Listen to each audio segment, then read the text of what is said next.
जी हां दोस्तों, प्रधानमंत्री नरेंद्र मोदी की डिग्री पर आया हाईकोर्ट का चौंकाने वाला फैसला। एक ट्वीट से खुले कई राज।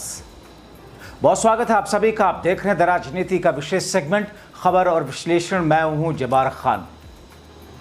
तो आखिर दिल्ली हाईकोर्ट ने प्रधानमंत्री नरेंद्र मोदी की डिग्री, कथित फर्जी डिग्री पर क्या फैसला दिया है?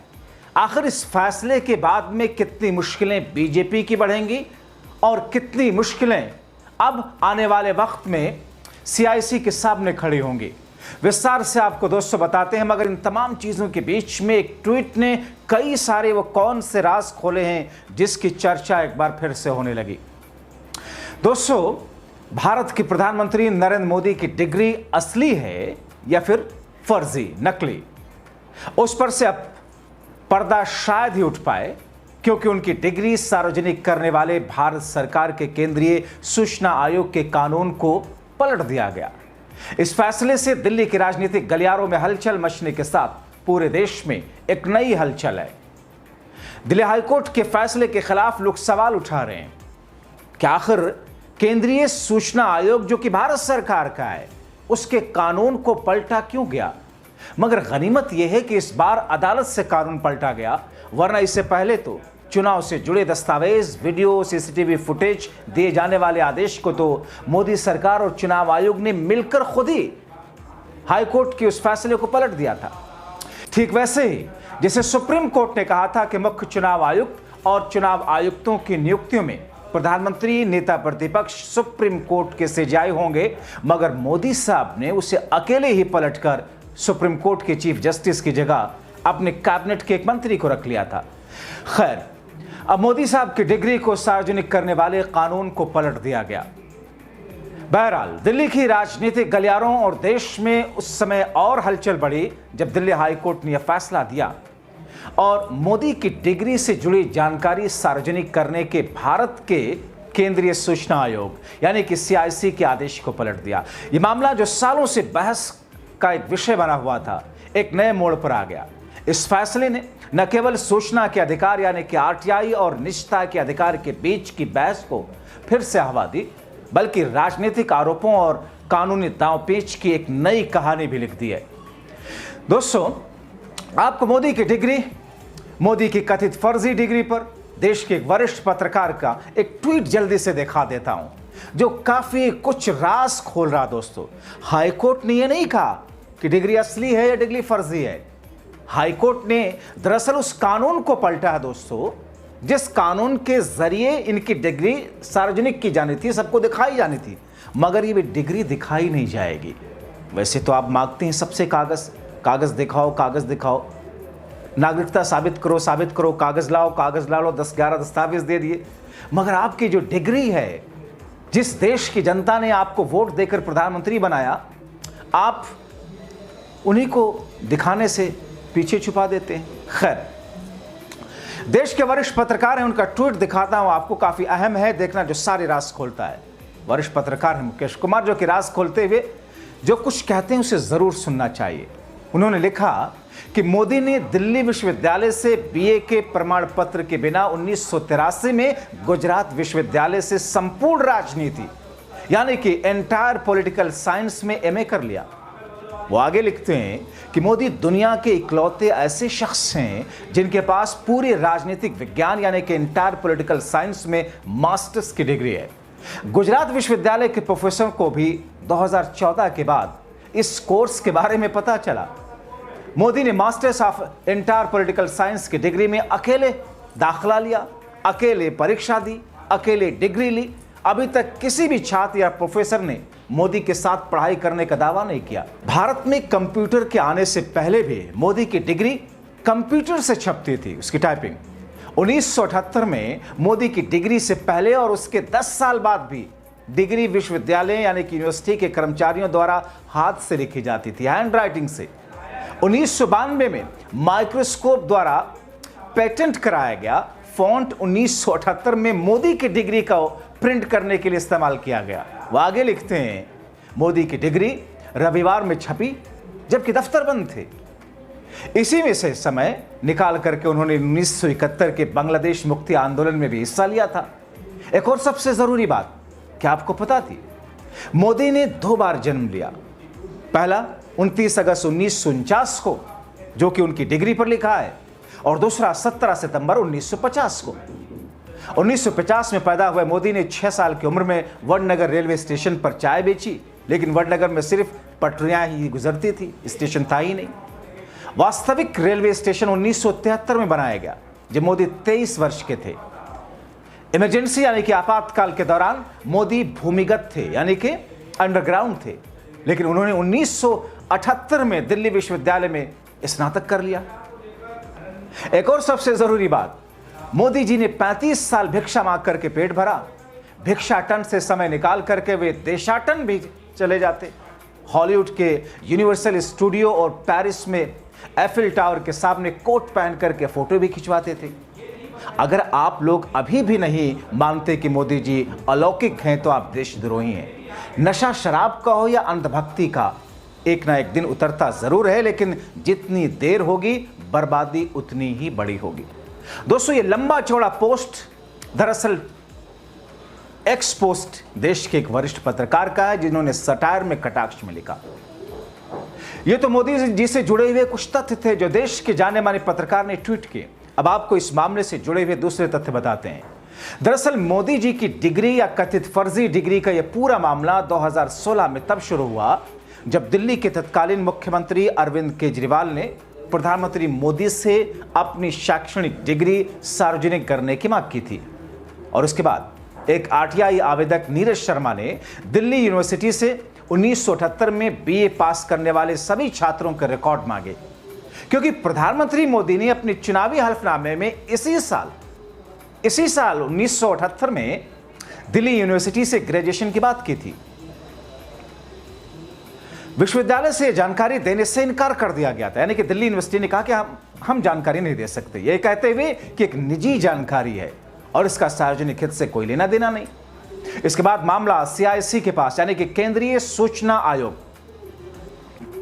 जिसे सीआईसी कहा जाता है, सेंट्रल इंफॉर्मेशन कमीशन के पास पहुंचा, जिसने दिसंबर 2016 में एक आदेश जारी करके दिल्ली विश्वविद्यालय को 1978 में बीए पास करने वाले छात्रों का रजिस्टर सार्वजनिक करने का फैसला दिया था। किसने दिया था?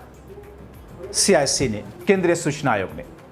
जनवरी 2017 में दिल्ली विश्वविद्यालय ने सीआईसी के इस आदेश को दिल्ली हाईकोर्ट में चुनौती दे डाली कि साहब ये ऐसे कैसे कह सकते हैं हमें, वो महामानव के उस डिग्री को सार्वजनिक करने के लिए। विश्वविद्यालय की ओर से पेश हुए सॉलिसिटर जनरल तुषार मेहता ने दलील की कि केंद्रीय सूचना आयोग का आदेश दूरगामी और नकारात्मक परिणाम वाला है। उन्होंने कहा कि देश के सभी विश्वविद्यालय अपने करोड़ों छात्रों के डिग्री का विवरण एक न्यासी क्षमता में रखते हैं और ऐसी जानकारी को सार्वजनिक करने से निजता के आधार का हनन होगा। तुषार मेहता ने अपनी दलील में कहा कि जानने का अधिकार एक असीमित अधिकार नहीं है, यानी कि आरटीआई कानून जिसके जरिए से सरकार से जुड़ी हुई, सरकारी विभाग से जुड़ी हुई, सरकारी फैसलों से जुड़ी हुई सारी जानकारी देना होता है। और एक संवैधानिक पद पर बैठे हुए शख्स के बारे में जिसने अपने एफिडेविट में चुनाव के और डिग्री में 2 अलग अलग जानकारियां हैं, जिनकी डिग्री एक ऐसे समय में है जब देश के अंदर इमरजेंसी वाली सिचुएशन थी, जिसमें वो अंडरग्राउंड थे, और उसी दौरान उन्होंने दिल्ली यूनिवर्सिटी से दाखला लेकर पढ़ाई करके एग्जाम पास करके डिग्री लेने का दावा किया, क्योंकि संदेह हुआ कि 1978 की वो डिग्री कंप्यूटराइज छपी थी, जबकि उस वक्त कंप्यूटराइज डिग्री होती ही नहीं थी। और उस पर जो फॉन्ट लिखा था वो 1993 में जाकर के उस फॉन्ट को पेटेंट कराया था माइक्रोसॉफ्ट ने।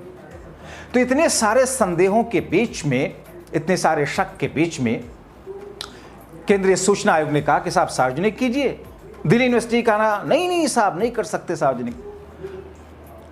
अब ऐसे में मामला हाईकोर्ट में पहुंचा था। उन्होंने एक मामले का हवाला देते हुए कहा कि निजता का अधिकार अनुच्छेद 21 के तहत संरक्षित है। बिल्कुल सही बात है, और यह जानने का अधिकार से ऊपर है। उन्होंने तर्क भी दिया कि आरटीआई कानून का इस्तेमाल निजी जानकारी मांगने के लिए नहीं किया जा सकता, खासकर जब इसका उपयोग किसी राजनीतिक उद्देश्य के लिए किया जा रहा हो। यह कोर्ट में कहा, किसने? दिल्ली यूनिवर्सिटी ने और सरकार के वकील ने। तुषार मेहता ने आरटीआई आवेदकों पर भी निशाना साधा और कहा कि वे इस कानून का मजाक बना रहे।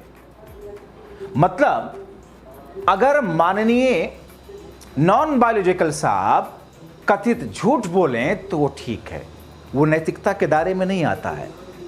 नैतिकता का पाठ संसद में पढ़ा रहे थे ना अमित शाह जी। माननीय अलौकिक नॉन बायोलॉजिकल साहब, जैसा कि देश के वरिष्ठ पत्रकार का ट्वीट मैंने आपको पढ़ करके सुनाया, जिसमें उन्होंने बताया और लिखा है कि उनकी डिग्री में जन्म तिथि कुछ और लिखी है, उनके चुनाव के एफिडेविट में कुछ और लिखी है। और दोस्तों, ये ऐसे कारण हैं जिस कारण से इंसान को जेल में वर्षों जिंदगी बितानी पड़ती है। आजम खान का बेटा अब्दुल्ला आजम को आप देख लीजिए, उसकी एक नज़ीर है। जन्म प्रमाण पत्र का भी एक मामला था। खैर, अब सरकार की तरफ से कहा गया कि साहब वो आरटीआई दाखिल करके दरअसल आरटीआई कानून का मजाक उड़ाया गया। मोदी साहब की डिग्री कैसे दिखा सकते हैं? तो सार्वजनिक प्राधिकरणों के लिए काम करना मुश्किल हो जाएगा, वो कहते हैं, क्योंकि अधिकारी पुराने दस्तावेजों को खोजने में व्यस्त रहेंगे। गजब तर्क दिए जा रहे हैं कि अगर ऐसा किया गया तो जितने अधिकारी हैं, जितने कर्मचारी हैं, वो इन्हीं पुराने रजिस्टर को खोजने में उनका टाइम चला जाएगा, दूसरा काम कर ही नहीं पाएंगे। दूसरी ओर आरटीआई आवेदक के वकील वरिष्ठ अधिवक्ता संजय हेगड़े ने दिल्ली विश्वविद्यालय के इस दावे का खंडन करते हुए कहा कि वो छात्रों की जानकारी न्यासी क्षमता में रखते हैं। तर्क दिया कि डिग्री से संबंधित जानकारी सार्वजनिक डोमेन में होते हैं और सूचना तक पहुंच आम आदमी या किसी हस्ती दोनों के लिए समान रूप से उपलब्ध होनी चाहिए। हेगड़े ने कहा कि सूचना अधिकारी को यह देखना होता है कि जानकारी के खुलासे से सार्वजनिक भलाई होगी या नुकसान होगा। अब दोस्तों, अगर मोदी की डिग्री का सच बाहर आ जाता तो क्या देश का बहुत बड़ा नुकसान हो जाता? नुकसान तो बीजेपी का होता, नुकसान तो एनडीए का होता, नुकसान तो खुद मोदी साहब का होता। अब दोनों पक्षों की दलीलें सुनने के बाद में न्यायमूर्ति सचिन दत्ता की एकल पीठ ने अपना फैसला दिल्ली हाईकोर्ट ने सुरक्षित रख लिया था। दिल्ली विश्वविद्यालय की अपील को स्वीकार करते हुए सीआईसी के आदेश को रद्द कर दिया गया। इस फैसले के बाद प्रधानमंत्री मोदी की शैक्षणिक डिग्री से जुड़ी जानकारी सार्वजनिक करने का रास्ता फिलहाल बंद हो गया, क्योंकि फैसला दे दिया कि साहब नहीं, वो जो केंद्रीय सूचना आयोग है भारत का, आरटीआई से जहां पर आप इंफॉर्मेशन लेते हैं ना, केंद्रीय सूचना आयोग कहा जाता है, जिसे सीआईसी कहा जाता है, वो उसका फैसला जो था कि साहब सार्वजनिक किया जाए, हाईकोर्ट ने कहा कि नहीं वो गलत है, पलट दिया कि नहीं, सार्वजनिक नहीं होगा। अभी आपको गोदी मीडिया बहुत सारे प्लेटफॉर्म पर दिखाया जाएगा, मोदी साहब की डिग्री तो खामखा विरोधी उस पर आरोप लगा रहे थे, ये कर रहे थे। ये भी उसी तरीके से प्रचारित किया जाएगा कि चौकीदार चोर कहने पर राहुल गांधी ने माफ़ी मांग ली है। राहुल गांधी ने कभी चौकीदार चोर कहने पर माफ़ी नहीं मांगी। राहुल गांधी ने सुप्रीम कोर्ट के से चौकीदार चोर का शब्द जोड़ दिया था कि अब तो सुप्रीम कोर्ट ने भी मान लिया कि चौकीदार चोर है। उस पर सुप्रीम कोर्ट ने कहा था कि साहब हमने नहीं कहा आप ऐसा मत कीजिए, आपको माफ़ी मांगनी है, उस पर माफ़ी मांगना, लेकिन आपके सामने ये सब चीज़ें परोसी जाएंगी। अब दोस्तों, दिल्ली हाई कोर्ट का यह फैसला कई सवाल खड़े करता है। क्या यह फैसला निष्ठा के आधार को और अधिकार को मजबूत करता है, या फिर यह पारदर्शिता और जवाबदेही की मांग को कमजोर करता है? विपक्षी दल इस मुद्दे को राजनीतिक हथियार के रूप में इस्तेमाल करते रहे और इस फैसले के बाद यह बहस और भी तेज होने जा रही है। वहीं सरकार और उसके समर्थक इसे निष्ठा की जीत, आरटीआई के दुरुपयोग को रोकने का एक कदम मानते हैं। अब सोचिए, आरटीआई का दुरुपयोग कैसे हो सकता है भाई? आरटीआई का दुरुपयोग तो यह है कि जब आरटीआई के जरिए सरकार से जुड़ी हुई जानकारी मांगी जाए, मोदी से जुड़ी जानकारी मांगी जाए, तो वो ना दी जाए, वो दुरुपयोग है। और अगर जानकारी मिलती है आरटीआई से किसी चीज की, दुरुपयोग कैसे हो सकता है? ट्रांसपेरेंसी की बात करते हैं ना मोदी और शाह, संसद में नया बिल भी ला रहे, ट्रांसपेरेंसी, पारदर्शिता। तो ये पारदर्शिता वैसी ही है।